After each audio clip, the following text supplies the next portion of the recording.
Welcome to the Deep Dive. This is the show where we take your sources, could be articles, notes, anything really, and we pull out the key takeaways, the important bits to get you informed fast. Today, we've got a bit of a twist, actually, a real information puzzle from one of you. We don't have a full document. Nope. Instead, you've given us just a title to deep dive into. Our mission, like always, is helping you understand the what, but also the how information's presented, what it promises. Okay, let's unpack this. The source today is simply this title. Everything you need to know about Norway's work permit updates. That's it. Yeah, and what's really fascinating here is just how much a concise title like that can actually tell you, even before you see page one. It gives you a sense of the scope, the usefulness of the information. It is very direct, isn't it? Everything you need to know. Exactly. It's remarkably clear. It promises comprehensiveness, that word everything, and it nails the topic. Norway's work permit updates. No guessing. It's kind of like finding a perfectly labeled folder, In this huge digital mess of information, it helps you zero in. It's definitely powerful. But when you see a title that bold, everything you need to know, does it ever raise a little red flag for you? Like, is it promising too much? That's a really fair point. I mean, yeah, sometimes those big claims can just be marketing fluff or hide something pretty superficial. But here, I think the specific focus Norway's work permit updates kind of saves it. It puts up guardrails. Oh, okay. It's not promising everything about Norway, which would be impossible, right? It's focused on a very specific legal administrative thing. So for someone like you seeking information, this title actually signals pretty confidently that you're getting a practical guide on a defined subject, which brings up a key question for you, the learner. What immediate expectations does this title set? If you're looking for practical info on Norway's work permits, what do you think you'll find? Absolutely. So, okay, if the title's our only map here, our sort of blueprint, yeah. What specific nuggets, what information about these work permits would we expect based just on that title? Let's play detective a bit. Well, the updates part is a big clue, right? You'd immediately think, okay, what kind of changes are we talking about? Are these completely new rules? Or maybe just tweaks to the application process, different criteria for who qualifies. Right. And who are these updates for?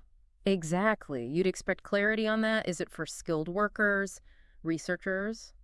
Maybe it affects family visas, too. You'd probably assume it clarifies if, say, permits for IT specialists have different rules now, or maybe if everything's gone digital for applications. And that phrase, everything you need to know. Yeah. I mean, that makes me think about the real details, the nitty-gritty. What specific, maybe technical stuff would it have to include to actually live up to that promise? Spot on. Yeah, to be truly everything, you'd need specifics, technical details. So not just vague categories, but maybe, updated legal references, specific forms changing, like maybe form UDI-04, suddenly UDI-04A or something.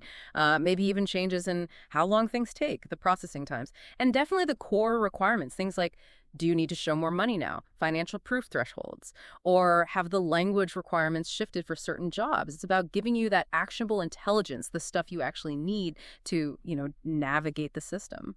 It's almost like the title itself forces the document to have a certain structure, and you, the listener, can already start sketching that outline in your head. Yeah. I remember once digging through something called General Immigration Guidelines. Spent ages, only to find it barely mentioned work permits. So frustrating.